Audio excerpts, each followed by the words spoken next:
자, 우리 잠언 8장 22절 36절의 말씀, 오늘의 제목은 지혜와 함께 하십시오라는 말씀의 제목으로 함께 은혜를 나누고자 합니다. 요즘 여러분들 보면 그 유튜브나 메타, 페이스북, 옛날 페이스북에 보면 굉장히 짧은 동영상들이 이렇게 올라오는 것을 볼 수가 있을 거예요. 한 30초, 한 1분 안짝 되는 그런 쇼츠나 릴스라고 부르는데 젊은 분들 그걸 참 많이 봅니다. 저도 젊어서 보게 되는데 제가 원하는 제가 찾아가지고 하는 게 아니라 얘네들이 저를 파악을 해서 저한테 필요한 거를 띄워주더라고요. 너무너무 신기해요. 그러니까 자꾸 어텐션이 그쪽으로 많이 가는 것 같아요. 근데 저한테 띄워지는 쇼츠나 릴스는 바로 뭐냐면 살림의 지혜, 직장 생활의 지혜 이런 것들이 많이 뜨더라고요. 살림을 많이 해서 그런 것 같은데요. 그럼 보면 예를 들어 이런 겁니다. 가뜩이나 시간이 없는데 손님들이 막 들이닥쳤을 때 어떻게 하면 그럴듯한 음식을 이 짧은 시간 안에 할 수 있느냐, 이런 것들이 있는 거예요. 한 30초, 한 1분 정도 있습니다. 또 다른 건 바로 뭐냐면 손님 접대를 해야 되는데 너무너무 자신이 없는 거예요, 음식 솜씨에. 그래서 투고를 해온 음식을 어떻게 하면 마치 내가 한 것처럼 꾸며서 내줄 수 있느냐, 그런 방법들이 다 있습니다. 정말 눈이 번쩍이시는 우리 권사님들 많으신데요. 네, 정말 그렇다는 겁니다. 직장 생활의 지혜편을 보니까 되게 더 재밌어요. 한번 비교해 보시기 바랍니다. 여러분하고 개인적인 비밀이나 어려운 일들은 절대로 말하지 말아라. 그렇죠? 지나친 호불호를 드러내지 말아라. 굳이 친절해라. 이직을 하려면 조용히 준비해라. 점심시간에 상사가 뭐 먹을래? 라고 물으면 아무거나요 라고 말하지 말아라. 이런 것들이 직장 생활의 꿀팁이라고, 지혜라고 얘기를 합니다. 공감이 가기도 해요. 그런데 어떤 원칙 같은 것이 아니라 임기응변, 경험에 의해서 도움이 되는 경우를 묶어놓은 듯한 느낌이 듭니다. 이런 것들을 의지하고 정말 살림을 한다면, 이런 것들만 의지해서 직장 생활을 한다면 그 위험이 너무나 커요. 왜냐하면 너무나 상황이 다르고 변하기 때문에 그렇습니다. 예를 들어서 뻔히 마트에서 사온 줄 알면서도 불구하고 끝까지 자기가 한 것처럼 내놓으면 그 손님하고의 관계는 완전히 엉뚱하게 되겠죠.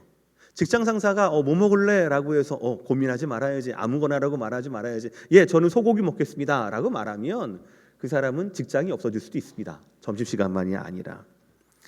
재미있는 것은 하나님의 말씀도 이 지혜에 대해서 끊임없이 강조한다라는 것이에요. 우리가 지난 주일 봤습니다. 우리가 여러 가지 시험과 시련 가운데 둘러싸여 있어요. 우리의 근본이 막 흔들리는 시험과 시련과 여러 가지 것들이 있지요. 그 가운데 우리에게 부족한 지혜는 하나님께 구해라 라는 말씀이 있었습니다. 그런데 그 지혜를 구하는 방법이 굉장히 독특합니다. 야고보서 1장 5절에서 6절의 전반절입니다. 다 함께 읽어볼까요? 시작. 너희 중에 누구든지 지혜가 부족하거든 모든 사람에게 후히 주시고 꾸짖지 아니하시는 하나님께 구하라. 그리하면 주시리라. 이게 중요해요. 시작. 오직 믿음으로 구하고. 믿음으로 구하라. 하나님의 성품을 붙들고 구하라 라고 말씀합니다. 지혜가 부족하면 지혜를 구해라. 후히 주시고 꾸짖지 아니하시는 하나님께 믿음으로 구해라 라는 말씀이에요. 그리고 뒤에 보면 의심하지 말라 라는 말씀도 있지요. 여러분, 지혜를 구하라 라는 이 말씀의 배경이 무엇이었습니까? 끊임없이 우리 주위에는 우리를 흔들려고 하는 시험과 시련과 유혹이 있기 때문에 그렇습니다. 지혜의 부족함을 늘 알 수밖에 없어요. 그래서 이 모든 것들이 결국 성도에게는 인내를 만들어주는 줄 압니다. 그런데 버티기가 너무너무 어려운 거예요. 성도로서 이 시험에도 하나님의 섭리가 뜻이 있는 줄은 압니다. 모르는 거 아니에요. 또 이 인내를 야고보서 1장 말씀처럼 온전히 이루면 내가 온전히가 된다라고 하는 것 내가 모르는 거 아닙니다. 다 알아요. 그런데 내 힘으로 인내하기가 너무너무 어려운 거예요. 그래서 내 지혜가 부족하니 그 부족한 지혜를 하나님께 구하라라는 말씀이에요. 성경의 지혜는 이 땅의 지혜와 다릅니다. 이 땅의 지혜는 학교에서나 책에서나 아니면 직장 경험이나 살림 경험이나 그런 데서 굉장히 의미가 있는 유용한 지혜를 소개받을 수도 있어요. 그러나 그 지혜는 인내나 믿음과는 상관이 없습니다. 하나님께서 우리에게 알려주시기를 원하시는 지혜는 믿음으로 구하는 지혜입니다. 하나님을 믿어야 받을 수 있는 지혜라는 거죠. 본질적으로 다른 거예요. 자, 그러면 성경 인물 중에서 이렇게 믿음으로 기도해서 구해서 받은 지혜의 사람이 있습니다. 지혜의 왕이라고 하는데 그분이 누구입니까? 바로 솔로몬이에요. 열왕기상 3장 12절의 말씀 다 함께 우리 사모하면서 시작. 내가 내 말대로 하여 내게 지혜롭고 총명한 마음을 주노니. 일천번제라고 하는 너무나 하나님을 사랑하는 그런 마음으로 기도했습니다. 간절히 기도했습니다. 내가 아버지 다윗의 뒤를 이어서 이 땅에 이 백성들을 재판해야 하는데 지혜가 부족합니다. 내가 어떻게 공정하게 재판할 수 있겠습니까? 나에겐 지혜가 부족하오니 나에게 지혜를 달라라고 기도했어요. 그 기도대로 하나님 입장에서 내가 너의 기도와 말대로 너에게 지혜롭고 총명한 마음을 주겠다라고 말씀하시는 겁니다. 그러니까 세상의 지혜처럼 배워서 알게 된 지혜가 아니라 구해서 기도해서 얻게 된 지혜가 바로 솔로몬의 지혜이고 하나님이 저와 여러분에게 요청하시는 지혜다라는 것 있지요. 이처럼 성경의 지혜는 땅의 지혜와 달라요. 여러분들은 어떻습니까? 여러분들은 스스로 보실 때 지혜가 충분하다고 생각하십니까? 지혜가 부족하다고 생각하십니까? 여러분에게는 시험이 없습니까? 시련이 없습니까? 유혹이 없습니까? 흔들림이 없습니까? 저는 있습니다. 저는 날마다 고백하지만 날마다 제 지혜의 부족함을 느낍니다. 절실하게 느낍니다. 왜 더 온전하게 인내하지 못했을까? 왜 더 지혜롭게 말하거나 행동하지 못했을까 싶습니다. 그러나 여러분, 저는 절망하지 않습니다. 대신 더 기도합니다. 왜냐하면 성경 말씀에 의하면 이 지혜의 출처가 저에게서가 아니라 제가 막 마음을 수련하고 참으림자를 새기면서 하는 것이 아니라 하나님께 구해야 받을 수 있기 때문에 그렇습니다. 하나님께서 채우실 것이라고 믿기 때문에 그렇습니다. 지혜가 부족한 저를 꾸짖지 아니하시고 후히 주실 것이라고 말씀을 하셨고 그 말씀을 제가 믿기 때문에 저는 스스로를 정죄하기보다 하나님께 제 지혜의 부족함을 아뢰고 기도한다라는 것이죠. 사랑 성도 여러분 모두가 믿음으로 지혜를 구하시기를 바랍니다. 땅에 갇혀버린 지혜가 아니라 써버리면 없어지는 지혜가 아니라 하나님이 주시는 열린 지혜, 아무리 구해도 더 넘치도록 더 충만하게 채워주시는 그 하나님의 지혜를 구하시고 결국 얻으시는 저와 여러분 되시기를 주의 이름으로 축복합니다. 오늘 하나님께 기도해서 구해서 지혜를 얻었던 지혜의 왕 솔로몬, 그 솔로몬이 성령의 영감을 통하여서 기록된 지혜의 말씀, 잠언의 말씀을 통하여서 하나님의 하늘로부터 주시는 하나님의 지혜가 저와 여러분 가운데 가득하게 되기를, 우리 교회 가운데 충만하게 되기를, 넘치게 되기를 다시 한번 축복합니다. 오늘 첫 번째는 이렇게 말씀합니다. 지혜는 창조주 하나님과 함께 했다라는 것이 오늘 본문입니다. 다 함께 22절 23절 말씀 시작. 여호와께서 그 조화의 시작 곧 태초에 일하시기 전에 나를 가지셨으며 만세 전부터 태초부터 땅이 생기기 전부터 내가 세움을 받았나니. 여기에서 나라고 하는 것은 지혜를 말하는 겁니다. 의인화를 시키는 거죠. 그러니까 사물이나 어떤 개념이나 이러는 것들을 사람처럼 다룬다, 표현한다라는 것이죠. 이 지혜는 예수 그리스도를 통하여 가장 잘 드러납니다. 그러나 여러분, 지혜가 곧 예수 그리스도는 아닙니다. 이거를 주의하셔야 돼요. 지혜가 곧 성자 하나님이 아닙니다. 잠언이라고 하는 이 본문은요, 지혜 문학이라고 부릅니다. 시편, 잠언, 아가서, 에레미야, 에가 이렇게 되어 있거든요. 그러니까 시나 비유 아니면 의인화를 통하여서 우리에게 교훈을 줍니다. 그러니까 예를 들면 이런 거예요. 우리가 아이에게 햇살 가득한 낮에 아들 데리고 나갈 때 햇님이 활짝 웃고 있어요 라고 말할 수도 있잖아요. 그렇게 쉽게 표현하지 않습니까? 아이에게 햇님이 활짝 웃고 있어요라고 말한다고 해서 정말 태양에 뭐 눈이 있고 코가 있고 입이 있고 표정이 있고 감정이 있고 그런 건 아니잖아요. 그만큼 햇살이 좋고 그것 때문에 우리가 너무너무 행복하다라는 것을 햇님이 활짝 웃고 있어요, 뭐 방긋 웃고 있어요라고 표현을 하게 되는 거죠. 지혜가 곧 그리스도 예수다, 성자 하나님이다라고 단정을 짓는다라면 이 성자 하나님이 수많은 피조물 중에 첫 번째가 된다라고 하는 결과를 낳습니다. 그것은 옳지 않아요. 다만 여기에서 우리가 정리할 것은 두 가지인데, 지혜는 하나님의 속성이다, 그리고 예수님을 통하여서 가장 잘 드러났다. 이 정도만 여러분이 정리하시면 될 것 같습니다. 다시 한번 22절을 보여주시기 바랍니다. 22절의 한 문장하고 23절의 한 문장, 이 두 문장이 너무너무 중요해요. 첫 번째 22절에 뭐라고 합니까? 지혜, 곧 태초에 일하시기 전에 하나님이 나를 가지셨다라는 거예요. 태초라고 하는 것은 시간의 시작, 창세기 1장 1절과 요한복음 1장 1절에 나왔던 시간의 시작 이전을 말하는 겁니다. 시간이란 개념이 있기 전 이전을 말하는 겁니다. 이 땅이 지어지기 이전을 말하는 겁니다. 그리고 일이라고 하는 것은 창조를 말하는 것이죠. 그러니까 창조 전에 지혜가 계셨다라는 거예요. 그리고 하나님의 창조의 목적과 계획과 그 섭리, 모든 것이 바로 하나님의 지혜와 연결이 된다라는 말씀입니다. 또 23절을 보시면 전부터 내가 세움을 받았나니 라고 말씀하고 있죠. 세움을 받았다라고 하는 건 바로 뭐냐면 왕으로 세워졌다, 혹은 왕으로 기름 부음 받았다라고 하는 뜻입니다. 좀 어려워요. 그러나 간단합니다. 그러니까 먼저 지혜는 하나님으로부터 시작이 되었다라는 거예요.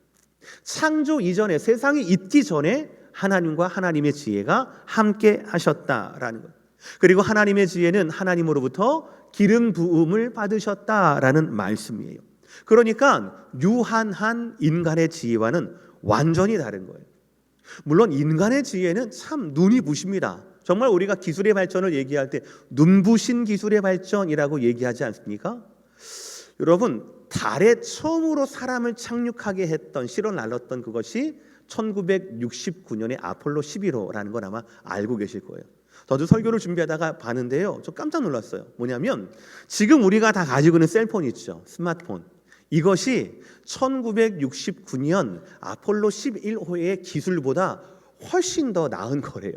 그러니까 반백년도 되지 않아서 사람을 달나라로 실어 날렸던 이 50년 전만 해도 세계 유일의 기술이었던 그 기술이 지금 우리 모두가 한 사람이 하나씩 가지고 있는 기술이 될 정도로 진보했다라는 뜻이죠. 정말 눈부신 발전이라고 할 수가 있겠습니다. 그러나 근본적으로 하나님의 지혜와 사람의 지혜는 다른 겁니다. 사람들이 다 모여서 자기의 능력 100%를 사용한다 하더라도 하나님의 창조 사역은 흉내조차 낼 수가 없을 겁니다.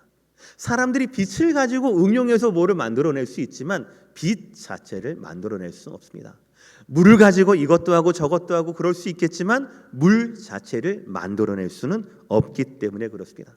사람이 당신의 지혜로, 자신들의 지혜로 우주선을 만들어 우주로 사람을 보내고 사막에다가 도시를 짓고 빌딩을 지어도 최첨단 과학과 기술이 제 아무리 발전한다 하더라도 온 우주 만물을 지금처럼 빈틈 없이 조화롭게 지으실 뿐 아니라 운행하시는 창조주 하나님의 지혜와 능력과는 비교할 수가 없다라는 것이죠. 그런데 만약에 여러분, 우리가 세상을 살아갈 때에 뭐 살림의 지혜, 직장생활의 지혜 뭐 이런 것 말고요, 세상을 창조하신 하나님의 지혜대로 인생을 살 수 있다라면, 그 세상을 창조하신 전지전능하신 하나님의 지혜의 가이던스대로 우리가 살 수 있다라면 얼마나 이것이 복되겠습니까? 최고의 지혜는 창조주 하나님의 지혜이거든요. 그래서 우리는 세상의 지혜에 환호하기보다 전지전능하신 하나님의 지혜를 사모하고 기다려야 합니다. 왜입니까? 탐나서? 아니요, 구하라고 하셨거든요. 지혜가 부족한 자들마다 후히 두시고 꾸짖지 아니하시는 하나님께 그 지혜를 구하라라고 하셨습니다. 그러니 우리는 구해야 합니다. 채워야 합니다. 사람들은 땅에서 더 잘 살기 위한 지혜에 애를 쓰는 반면 우리는 하늘의 하나님, 이 모든 것들을 창조하신 하나님의 그 창조의 목적을 위해서 지혜를 구해야 한다라는 것이죠. 그런데 놀라운 사실이 있습니다. 우리가 지혜를 구해야 합니다. 우리가 지혜를 채워야 합니다. 우리는 우리의 부족함과 스트레스와 이런 것들 때문에 부족함을 너무너무 절실히 알아요. 우리가 너무너무 지혜에 아쉬워해야 해요. 애걸복걸해야 해요. 근데 놀라운 사실은 바로 뭐냐면 그 하나님의 지혜가 우리를 지금 부르고 있다라는 사실이에요. 우리가 찾아가야 되는데, 구해야 되는데 그 지혜가 우리를 부르고 있고, 그래서 우리는 부르심 가운데 응답해야 한다라는 거예요. 하나님의 지혜는 참으로 오묘합니다. 우리에게 지혜를 구하라고 말씀하셨습니다. 그런데 동시에 하나님의 지혜가 우리를 찾으시고 우리를 부르신다라고 말씀해요. 잠언 8장 곳곳에 이러한 말씀이 가득합니다. 첫 번째 문장이에요. 8장 1절 뭐라고 합니까? 시작. 지혜가 부르지 아니하느냐. 조금 더 크게 뭐라고요? 4절에는요. 시작. 6절에는요. 시작. 너희는 들을지어다. 10절에는요. 시작. 너희가 은을 받지 말고 나의 훈계를 받으며. 너희가 은을 구하지 말고 나의 훈계를 받아야 한다라고 말씀. 너무 많아요. 그런데 하나님의 지혜가 우리를 찾고 우리를 부르시는 이유가 더 중요하거든요. 급하시니까 뭔가 어떤 이유가 있으니까 우리를 찾는 건 아니겠습니까? 왜냐하면 35, 36절 제가 있습니다. 대저 나를 얻는 자는 생명을 얻고 여호와께 은총을 얻을 것임이라. 그러나 나를 잃는 자는 자기의 영혼을 해하는 자라. 나를 미워하는 자는 사망을 사랑하느니라.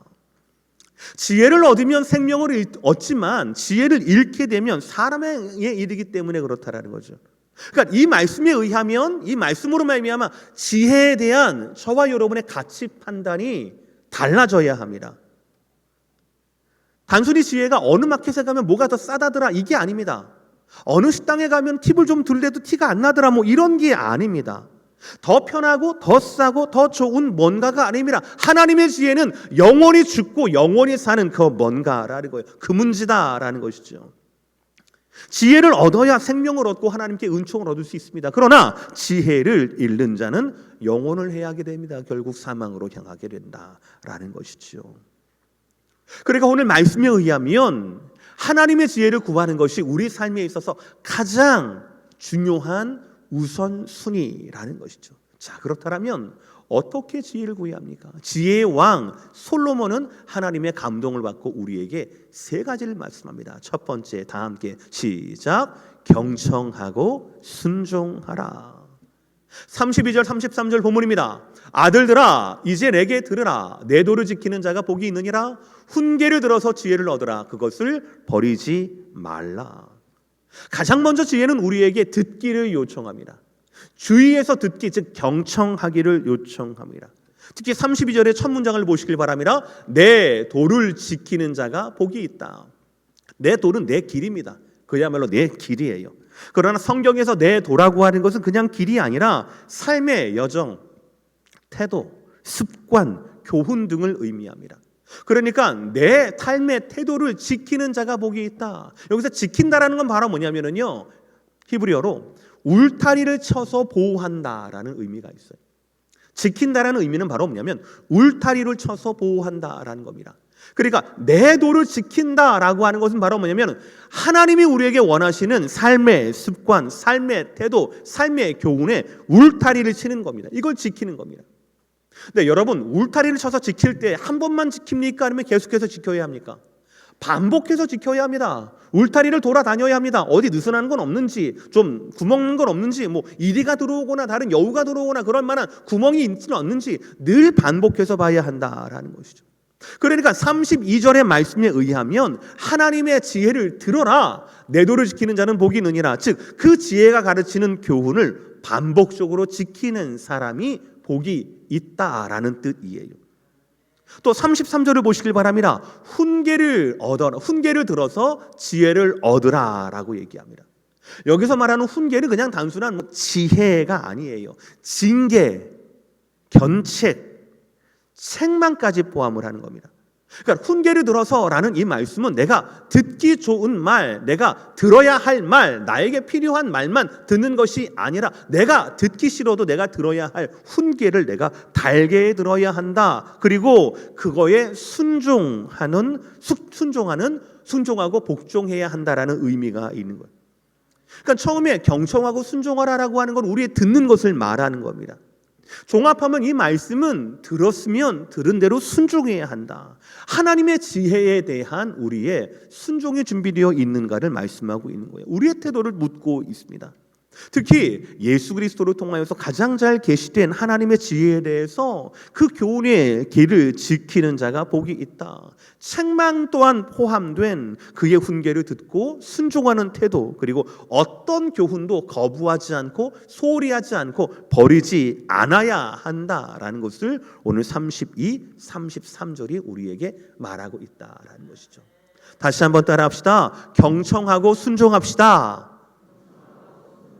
잘 듣고 들은 대로 순종해야 한다라는 거예요. 두 번째는 바로 뭐냐면 지켜보고 기다리라라는 거예요. 첫 번째 경청하고 순종하라라고 하는 것이 우리의 듣는 것에 관련된 일이었다면 지켜보고 기다리다라고 하는 건 우리의 시선에 관련된 말씀입니다. 34절 말씀 다 함께 읽어요. 시작. 누구든지 내게 들으며 날마다 내 문 곁에서 기다리며 문설주 옆에서 기다리는 자는 복이 있나니. 계속해서 지혜의 귀를 기울이라 라고 말씀해요. 우리는 지혜의 귀를 열어야 합니다. 그리고 난 다음에 더 적극적으로 행동해야 합니다. 뭐예요? 기다려야 해요. 지켜보면서 기다려야 한다라는 것이죠.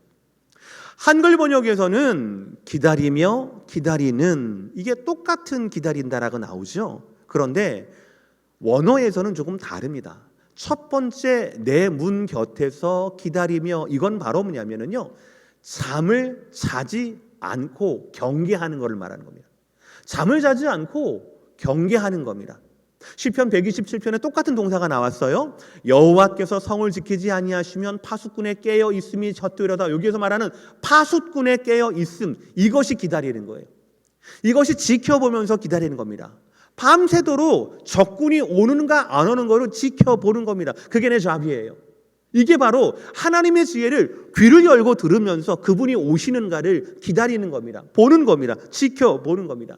그리고 두 번째 말씀, 문설주 곁에서 기다리는 이라고 하는 건 바로 뭐냐면 마치 신하가 저 문설주 곁에서 보좌에 앉은 왕의 표정, 왕의 명령, 왕의 눈짓, 왕의 손가락, 거기에 반응해서 바로 왕에게 순종할 준비가 되어 있으면서 왕을 기다리는 거예요.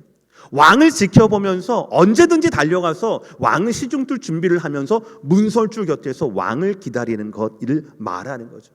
그러니까 오늘 말씀에서 첫 번째로 경청하고 순종하라라고 하는 건 우리의 귀의 주인이 온전히 하나님이라는 말입니다. 지켜보고 그리고 난 다음에 지켜보고 그리고 기다리라라고 하는 것은 우리의 시선의 주인 또한 하나님이라는 것이죠. 우리의 보고 우리의 듣는 이 모든 것들의 주인이 오직 하나님과 하나님의 지혜에 집중되어야 한다라는 말씀. 요즘 여러분 얼마나 K-팝이 유행인지 모릅니다. 정말 엄청난 젊은이들이 그 콘서트에 많이 모인다고 해요. 저희 둘째 아들도 막 가요. 아이고 참 부럽기도 하고 좋기도 해요. 학교는 안 빼먹었는데 학교를 빼먹기도 하고 비행기를 타고 타주에서 이렇게 오기도 합니다. 그리고 보니까요, 자기가 티켓을 샀는데 엄청난 웃돈을 주고 2층에서 1층으로 1층에서 더 가까운 곳으로 막 이렇게 가기도 하더라고요. 그렇게 해서 그 자기 스타를 보려고 하는 겁니다. 만약에 일이라면 공부라면 그렇게 안 하겠죠, 이놈의 자식이. 자, 그런데 여러분 왜 그렇습니까?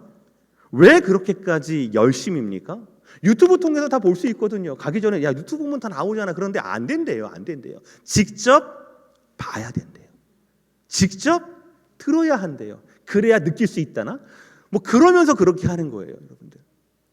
한 사람을 사랑해도 금방 지나가거든요. 작년에 또 다른 애를 좋아했어요. 다른 사람을 좋아했어요. 올해 또 다른 사람 좋아하고 내년 또 다른 사람 좋아할 거예요, 우리들은. 그럼에도 불구하고 직접 듣고 직접 보기를 원하는 것이에요. 왜요? 사랑하니까. 그렇죠?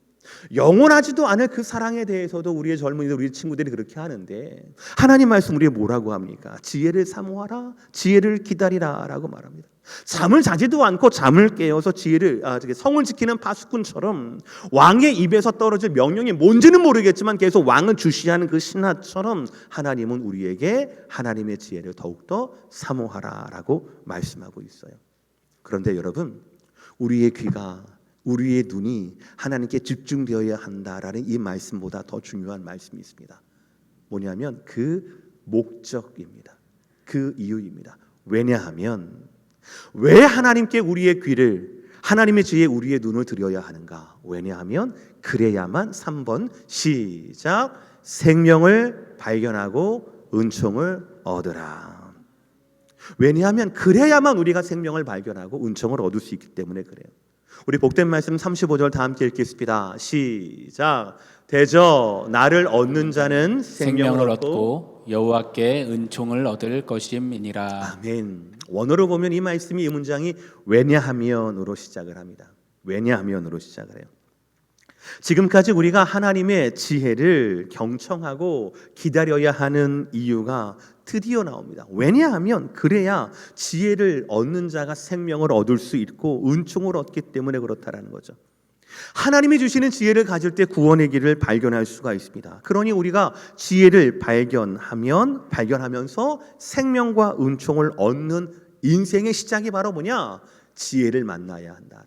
하나님의 지혜를 만나야 한다라는 것이죠. 신약의 뜻으로 보면 하나님의 지혜이신 예수님을 만나야 한다라는 것이죠. 그런데 여러분, 끝으로 36절을 제가 읽겠습니다. 여러분 눈으로 새기셔야 합니다. 그러나 나를 잃는 자는 자기의 영혼을 해하는 자라. 나를 미워하는 자는 사망을 사랑하느니라. 36절 이 말씀은 35절과 똑같은 무게로 우리에게 경고를 합니다. 지혜를, 나를 잃는 자, 나를 미워하는 자에 대한 경고를 말씀합니다. 그런데 여기서 나를 잃는 자 있죠. 첫 말씀이 다른 영어 성경이나 이런 데에서는 나를 미워하는 자, 나를 내게 범죄한 자로 번역할 수도 있어요. 그러니까 여기에서 나를 잃는 자는 단순히 지혜를 상실할 뿐 아니라 지혜에 대한 적대감을 가지고 지혜를 훼손하려는 자들이 포함이 돼요. 여러분, 우리가 계속해서 아침마다 요한복음을 읽고 있잖아요. 예수님은 사마리아 여인 남편 5이 지내고 6번째 남편과도 불행한 그 여인을 품어주시지 않습니까? 음행한 현장에서 붙잡혀 왔던 그 여인도 주님은 사랑과 용서를 베푸셔요. 세리의 친구이고 창기의 친구로 불리기도 했습니다. 그걸 마다하지 않으셨어요.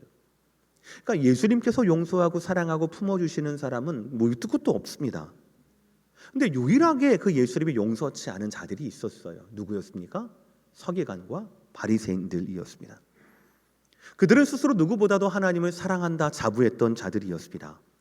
나름 율법의 전문가들이었습니다. 백성들의 존경을 받았고 심지어는 백성들에게 율법을 가르치기도 했습니다. 정확히 저와 같은 자들입니다.